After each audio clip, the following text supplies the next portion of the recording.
Amém? Ai, Jesus amado. Abra sua Bíblia comigo no Evangelho de João, capítulo 13, versículo 1. O tema da mensagem dessa manhã é o que vai acontecer depois da ceia. O que vai acontecer depois da ceia, meu amado? Você vai tomar a Santa Ceia daqui a pouco. E quando você sair daqui, o que vai acontecer? O que você vai fazer? Qual vai ser a sua atitude? Quem está viajando aí é João capítulo 13, versículo 1. Amém? Amém, irmão Nino. Glória a Deus. Eu vou gravar essas glória a Deus, irmão Nino, e colocar lá no grupo do prédio lá.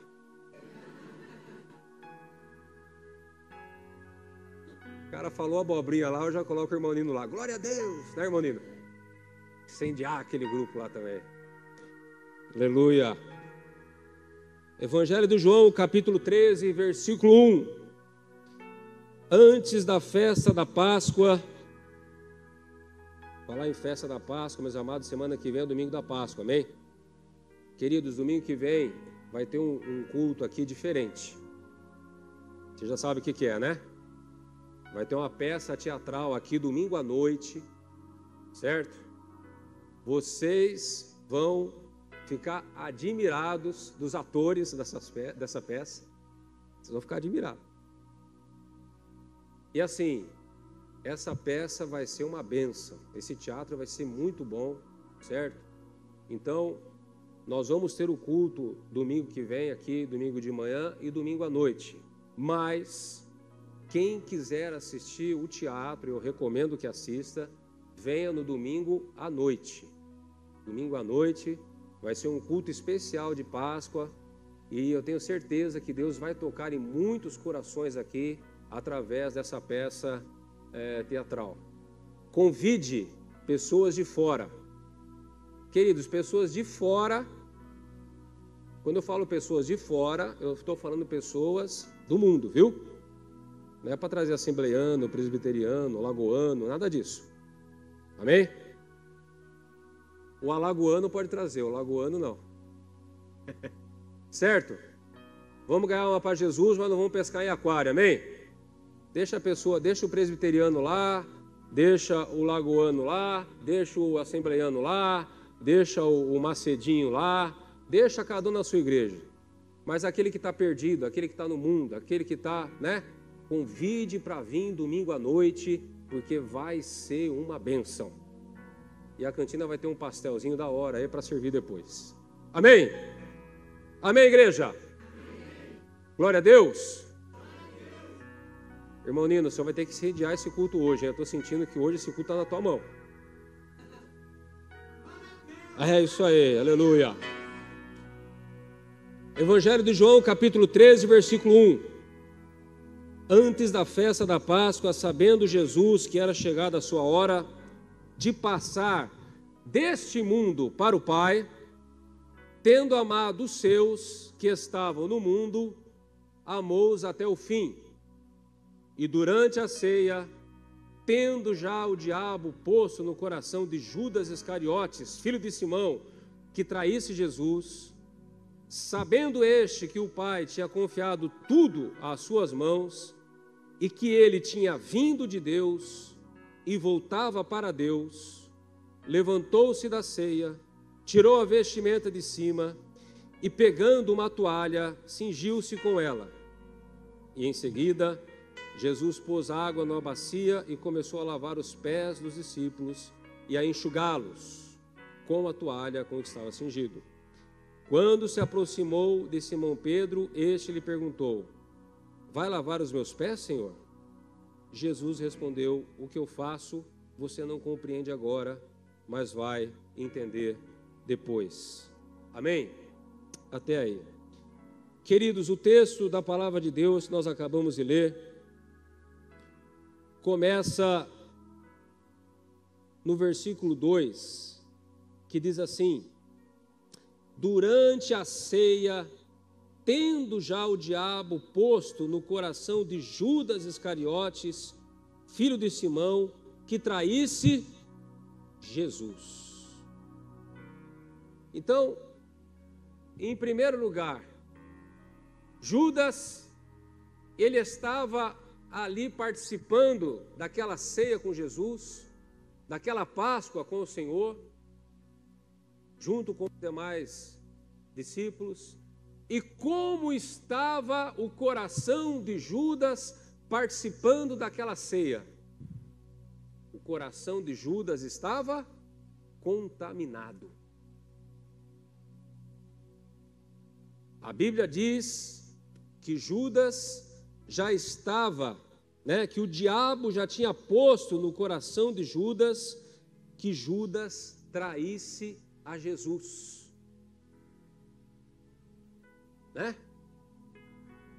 Judas Iscariotes, ele estava participando daquela ceia com um sentimento maligno dentro do coração.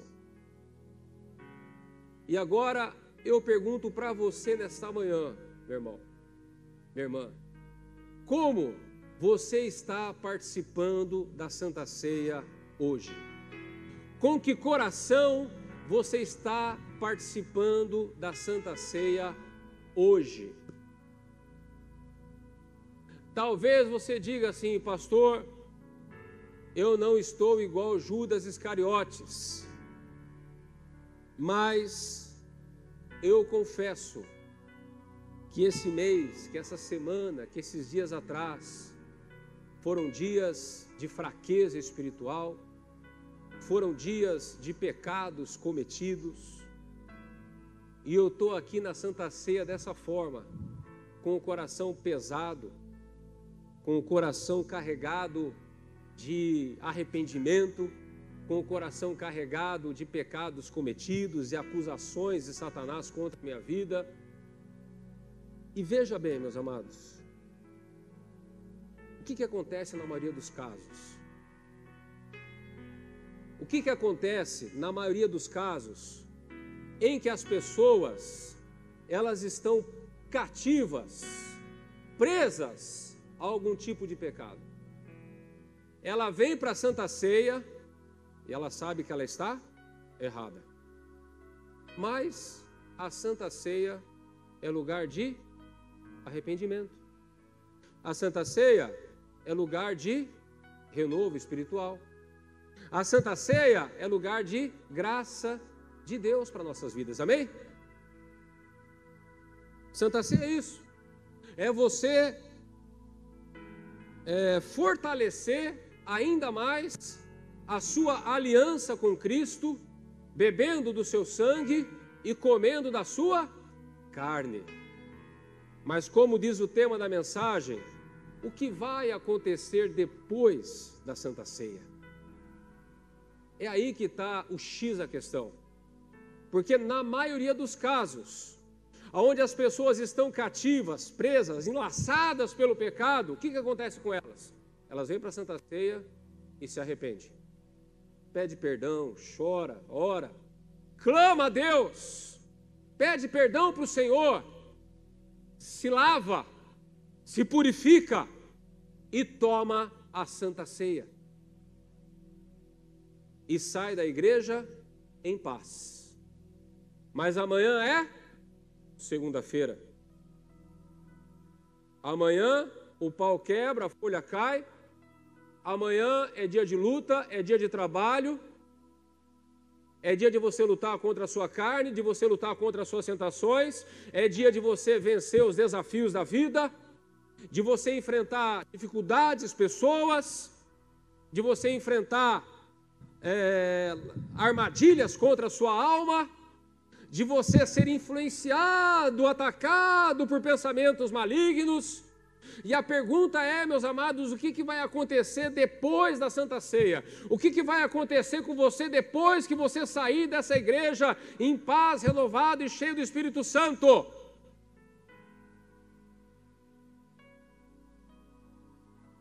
Como que Judas saiu da Santa Ceia?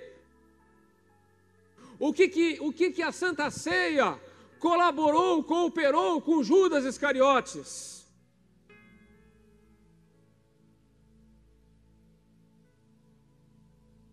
Queridos, Abra sua Bíblia no João capítulo 13, ainda no capítulo 13, mas no versículo 21. João 13, 21. Depois de dizer isso, Jesus se angustiou em espírito e afirmou: em verdade vos digo que um de vós há de me trair. Então os discípulos olharam uns para os outros, sem saber a quem ele se referia. Ao lado de Jesus estava reclinado um dos seus discípulos, aquele a quem ele amava. Simão Pedro fez um sinal a esse para que perguntasse a quem Jesus se referia. Quem era o traidor? Que ninguém sabia. Então aquele discípulo, reclinando-se sobre o peito de Jesus, perguntou: Senhor, quem é? Jesus respondeu: é aquele a quem eu der um pedaço de pão molhado. Então Jesus pegou o pedaço de pão e, tendo molhado, deu a Judas Iscariotes, filho de Simão Iscariotes. E depois que Judas, olha o que aconteceu com Judas. E depois que Judas recebeu o pedaço de pão, o que aconteceu? Imediatamente, Satanás entrou nele. Então Jesus disse a Judas: o que você pretende fazer, faça-o depressa. Pesada essa passagem, né? Queridos, como que uma pessoa ela pode sair possuída pelo próprio Satanás de uma ceia? Como que acontece isso? Como que pode isso? É por isso que o tema dessa mensagem é: o que vai acontecer depois da Santa Ceia? O que vai acontecer depois da ceia? A Bíblia diz aqui, queridos, vamos continuar lendo o texto, em João capítulo 13, no versículo 3, diz assim: sabendo este, Jesus, que o Pai tinha confiado tudo às suas mãos e que ele tinha vindo de Deus e voltava para Deus. Aqui está falando de Jesus. E Jesus, queridos, ao contrário de Judas Iscariotes, Jesus ele sabia de onde ele tinha vindo e ele sabia para onde ele ia. Qual era o futuro dele? Você sabe, você tem convicção de onde Deus te tirou? De onde você veio, meu irmão? De onde você veio? Você veio do adultério? Você veio das drogas? Você veio do boteco? De onde Jesus te tirou? De onde Jesus te resgatou? Aonde o amor, a mão, a graça, a misericórdia de Deus te alcançou? Em que lugar você estava?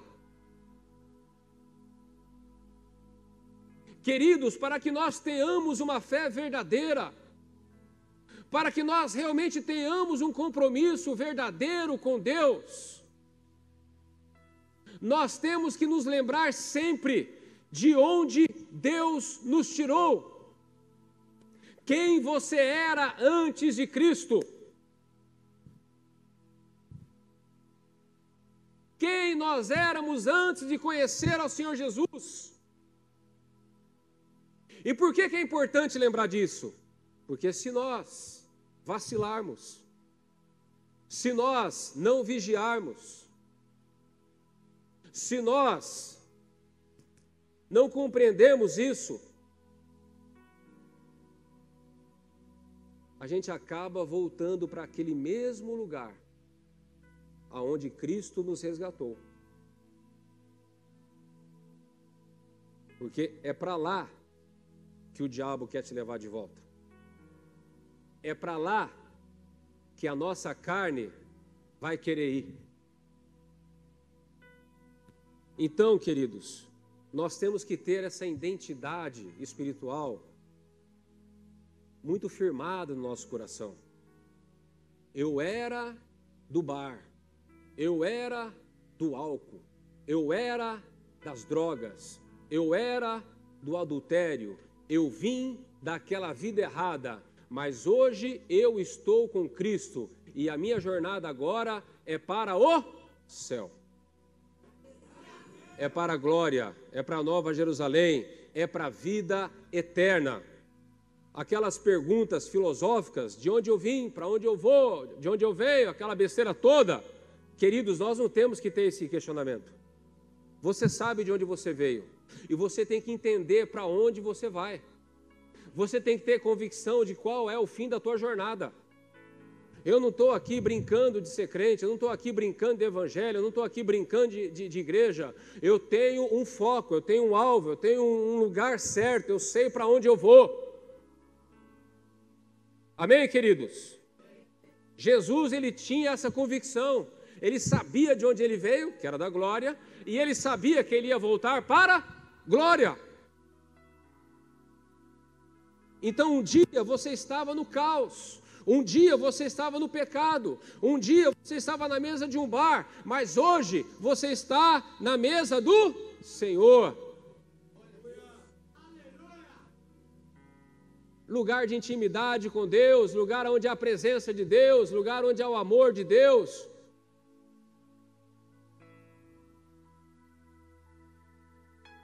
Quando nós temos essa convicção, quando nós entendemos isso, fica mais difícil do diabo nos derrubar. Quando nós temos essa convicção, isso vai refletir no que vai acontecer depois da Santa Ceia. O problema é que Judas Iscariotes, ele resistiu até o fim. Olha o que a Bíblia diz. Continuando no texto que nós estávamos lendo. Nós lemos o versículo 3, agora vamos ler o versículo 4.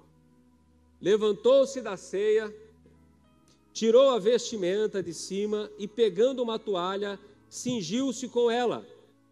Em seguida, Jesus pôs água numa bacia e começou a lavar os pés dos discípulos e a enxugá-los com a toalha com que estava cingido. Quando se aproximou de Simão Pedro, este lhe perguntou: vai lavar os meus pés, Senhor?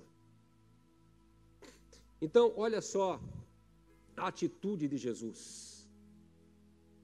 Aquele que é o Rei dos Reis, o Senhor dos Senhores, durante a ceia, ele pega uma toalha e pega uma bacia de água e começa a lavar os pés de cada um dos seus discípulos. As pessoas, eu não vou entrar nessa questão agora, mas a questão aqui não é o lava-pé. A questão é a atitude de Jesus. A atitude de humildade. Na verdade, o pessoal devia fazer fila para lavar os pés de Jesus, porque ele é que é o Rei dos Reis, o Senhor dos Senhores.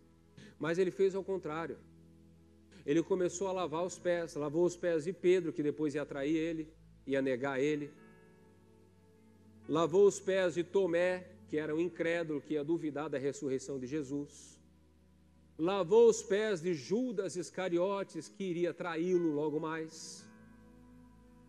Lavou os pés de todos os discípulos que na hora da prisão dele iriam abandoná-lo e deixá-lo sozinho. Sabe aqueles amigos que na hora do vamos ver vai todo mundo embora? Foi o que os discípulos fizeram com Jesus. E Jesus lavou os pés de todos eles. E a Bíblia diz aqui, ó, no versículo 10, ou melhor, vamos ler na sequência aqui. Jesus respondeu, versículo 7, o que eu faço você não compreende agora, mas vai entender depois. Então Pedro disse, o Senhor nunca lavará os meus pés. Ao que Jesus respondeu, se eu não lavar, você não terá parte comigo. Só tem parte com Jesus quem é purificado por Jesus. Amém? Então Pedro lhe pediu, Senhor, não somente os pés, mas também as mãos e a cabeça. Jesus respondeu, quem já se banhou não precisa lavar nada, a não ser os pés, pois quanto ao mais está tudo limpo. Vocês estão limpos, mas não todos. Pois ele sabia quem era o traidor. Foi por isso que ele disse: nem todos estão limpos. Porque ele sabia que Judas Iscariotes ainda estava daquela forma. Então, Jesus aqui, ele nos dá um exemplo do quê? De humildade, né? Nos dá um exemplo aqui de nós sermos humildes. Ele diz aqui, no versículo 12, depois de ter lavado os pés, Jesus pôs de novo as suas vestimentas e, voltando à mesa, perguntou-lhes: vocês compreendem o que eu fiz? Vocês me chamam de mestre e de senhor e fazem bem, porque eu sou. Ora, se eu, sendo senhor e mestre, lavei os pés de vocês, também vocês devem lavar os pés um dos outros, porque eu lhes dei o exemplo, para que, como eu fiz, vocês também façam. Em verdade vos digo que o servo não é maior do que o seu senhor, e nem o enviado é maior daquele que o enviou. Então, queridos, aqui Jesus está nos dando exemplo do quê? De humildade, né? De nós termos esse coração humilde, de abrir mão dessa arrogância, dessa soberba, desse ar de superioridade, de querer crescer em cima dos outros. Voltando lá no condomínio onde eu moro, o zelador, como é que é o nome? O condômino lá, o síndico, ele teve que colocar, sabe qual a mensagem no grupo? Pedindo para o pessoal ser mais educado com os funcionários que trabalham no condomínio. Olha que absurdo isso. Por quê? Por causa da arrogância, por causa da soberba. O cara acha porque comprou um apartamento ali, pode humilhar o porteiro, pode humilhar o guarda que fica na entrada, pode humilhar o jardineiro, pode humilhar quem quer que seja. Como diz o ditado popular, dá poder para aquela pessoa e veja, né, quem ela vai ser. E você conhece ela de verdade. Queridos, nós temos que vigiar muito nessa área. Tem muito marido que oprime a esposa, que humilha a esposa. Assim como tem esposa que humilha o marido só porque tem um curso superior e o marido não tem. Ou porque ganha um salário maior do que o marido. Tem marido que trata a mulher que nem, né? Que nem um animal. Que é grosso. Que humilha. Eu conheci um cara, inclusive o casamento dele, ele já foi casado 3 vezes já. Mas no primeiro casamento, quando ele brigava com a esposa dele, ele só parava de xingar e de humilhar ela quando ela começava a chorar. Enquanto ela não começasse a chorar, ele não parava.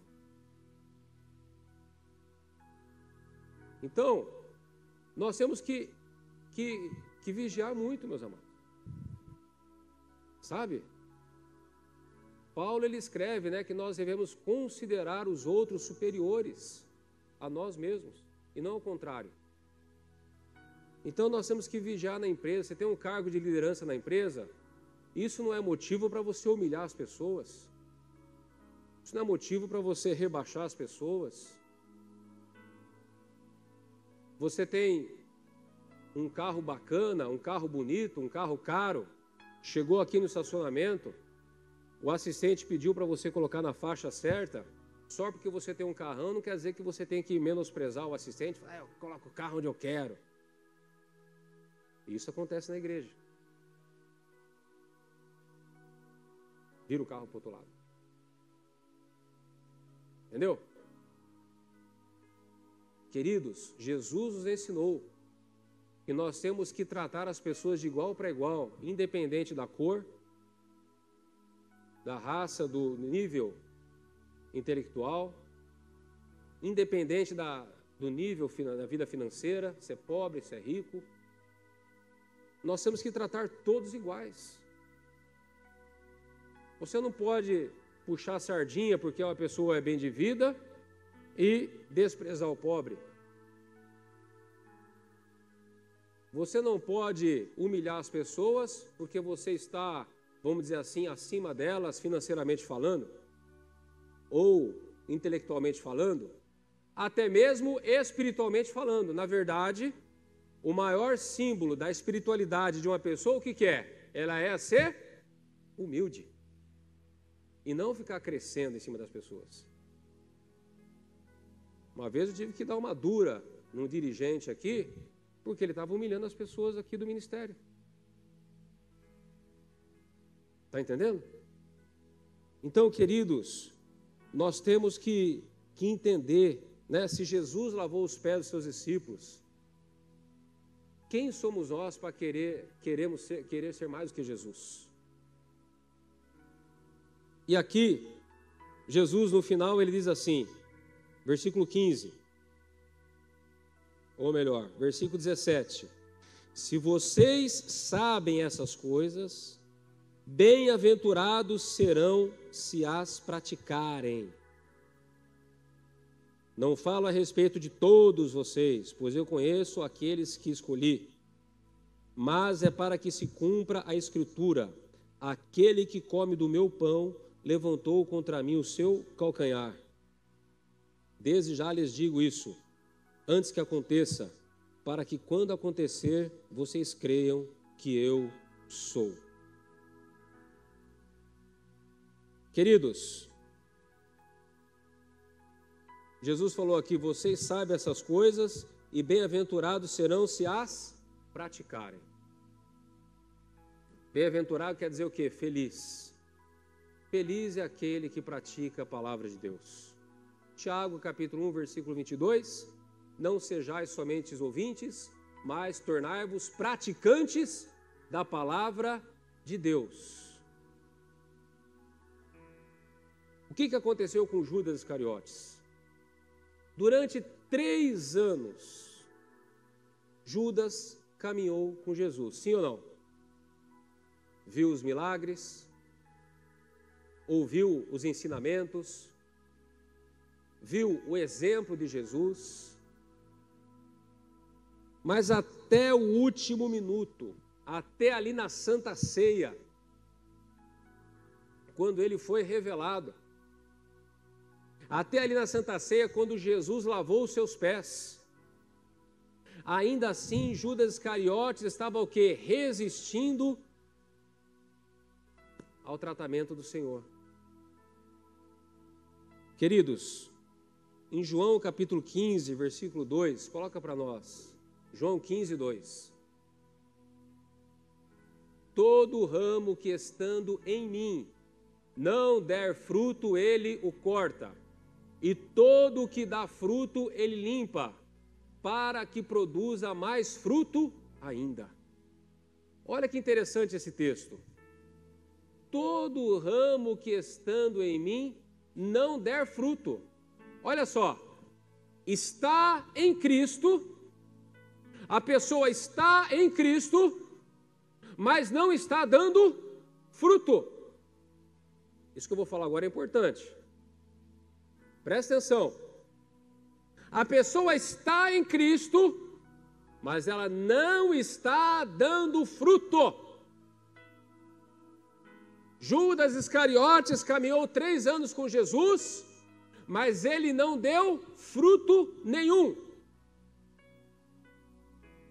Há pessoas que frequentam anos de igreja, 1 ano, 2 anos, 3 anos, 4 anos, até uns 5 anos no máximo, e não dá fruto nenhum. Continua sendo aquela pessoa problemática, continua sendo aquele marido idiota, continua sendo aquela mulher, rebelde, continua sendo aquele jovem rebelde, a pessoa não dá fruto, continua cometendo pecado, às vezes até apronta dentro da igreja. É aquela pessoa o quê? Problemática. Aí o que acontece? Depois de um tempo, ele corta. Por quê que muitas vezes nós vemos isso? Pessoas que frequentaram 1, 2, 3, 4 anos, 5 anos na igreja e depois sai fora da igreja. Por quê? Não deu fruto. E quando não dá fruto, o próprio pai corta. O próprio pai corta. Queridos, e esse texto é interessante porque a Bíblia diz que o ramo estando em mim. Está falando, isso é sério, isso é muito sério.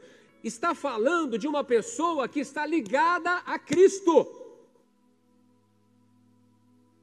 Não está falando de uma pessoa que está vindo aqui de bobeira. Está falando de uma pessoa que é ligada a Cristo. Que está ligada a Cristo. Uma pessoa que teria condições de dar fruto. Uma pessoa que poderia sim dar fruto, mas não deu. Porque, querido, para dar fruto, não basta nascer de novo. Para dar fruto, não basta ter o Espírito Santo. Para dar fruto, você também tem que querer dar fruto. Porque não adianta nada você ter o Espírito Santo e não obedecer à voz dele. Não adianta nada você nascer de novo, mas viver como se não tivesse nascido de novo, dando lugar para a carne. Então é uma pessoa que sim, ela está ligada em Cristo, mas ela não está dando fruto. É por isso que a gente vê essa rotatividade na igreja. Um dia eu estava vendo a igreja lá na Vila Hortolândia, e glória a Deus, eu vi alguns lá da Vila Hortolândia que estão caminhando com Jesus até hoje. Mas tem muitos ali da época da Vila Hortolândia que, já sumiram. Da Vila Arens, já sumiram. Participaram das nossas células, participaram das nossas reuniões, foram para o encontro, dançaram É Tremendo. Vocês viram que eu sou bem diferente do cintura de aço aqui da semana passada, né? Meu Jesus Cristo. Coisa horrível. Ainda bem que eles foram renovados espiritualmente. Então, queridos, é por isso que muitas vezes nós vemos isso. Uma pessoa 3 anos na igreja, mas a pessoa 4 anos na igreja, mas a pessoa 5 anos na igreja e saiu. Mas vai ver o histórico dela na igreja.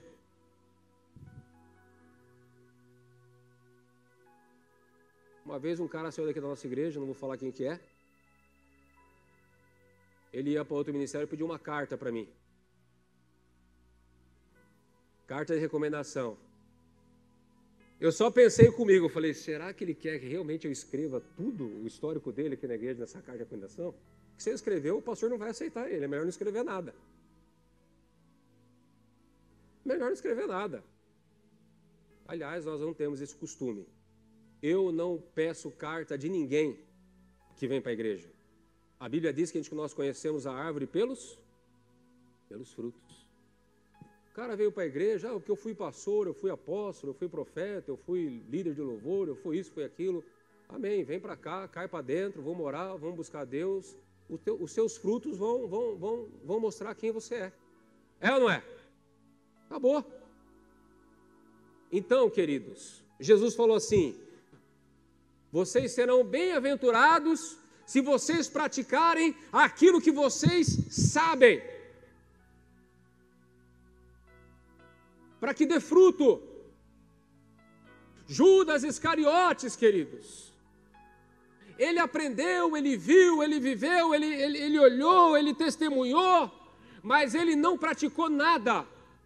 Lembra da Maria, quando foi ungir Jesus com um perfume caro? Quem foi que se opôs? Judas Iscariotes. Por que esse desperdício de dinheiro? Olha só, na frente de Jesus.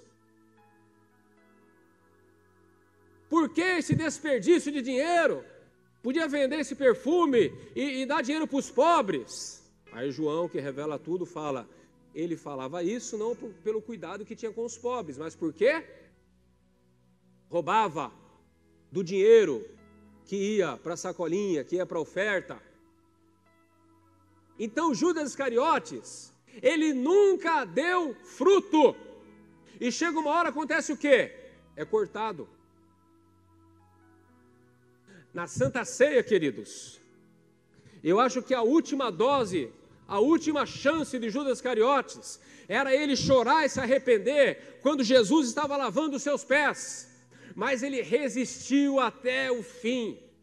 Ele continuou com aquele intento, ele continuou com aquele coração maligno, ele continuou com aquela predisposição para o pecado, para o mal.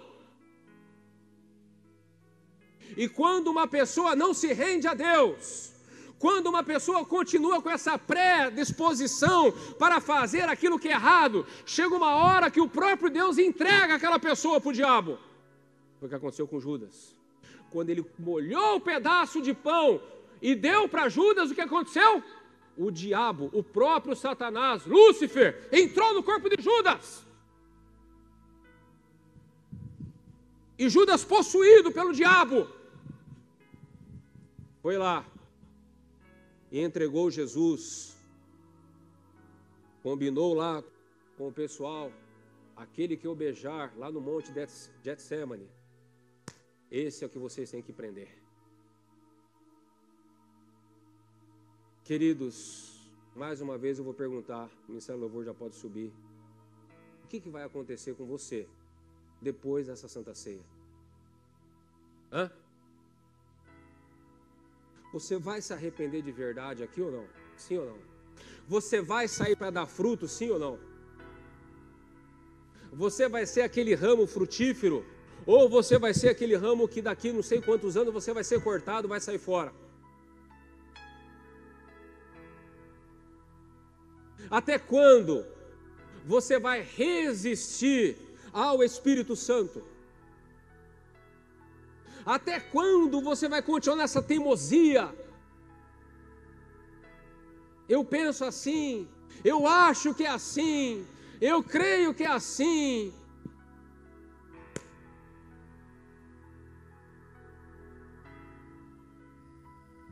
Querido, faça um teste simples. Olhe para a sua vida.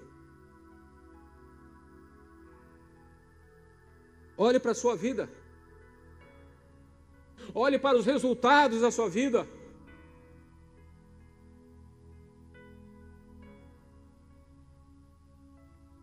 Compare a sua vida. Coloque a sua vida no crivo da palavra de Deus. Que tipo de marido você é? Olha aqui para mim. Que tipo de marido você é? Que tipo de pai você é? Que tipo de funcionário você é na empresa? Que tipo de pessoa você é com os vizinhos? Que tipo de pessoa você é no condomínio ou no grupo do condomínio? Que tipo de pessoa você é aqui dentro da igreja? Nós podemos contar com você? Ou nós não podemos contar com você?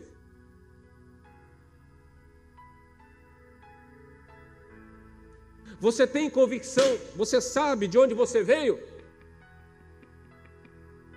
De onde você veio, você sabe. Mas a pergunta é, você tem convicção para onde você vai? O Eduardo, lá em Tupéva, lá, bateu a moto e morreu. A morte vem. Simplesmente ela vem. Não marca a hora, não tem agendamento, não tem nada. A morte vem. A morte vem para o recém-nascido, a morte vem para a criança, a morte vem para o adolescente, a morte vem para o jovem, para o adulto e para o idoso. Ela simplesmente vem. A pergunta é, você tem convicção de para onde você vai após a morte? Ou você vai tomar a Santa Ceia aqui e na segunda-feira você vai sair fazendo errado tudo de novo?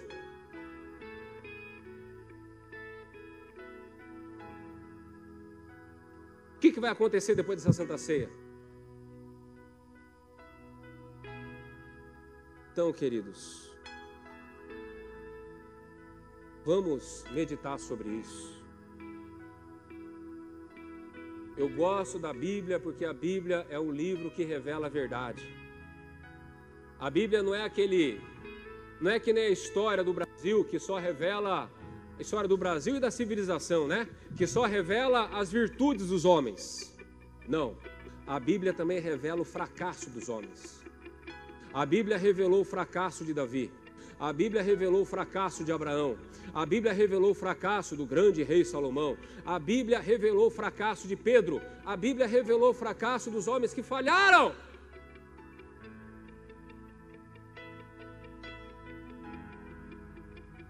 A Bíblia é o livro da verdade. E é essa verdade, queridos, essa verdade, ela repousa sobre nós também.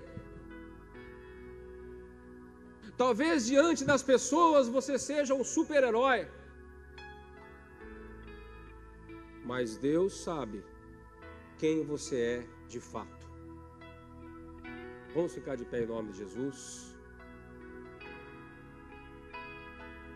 Então eu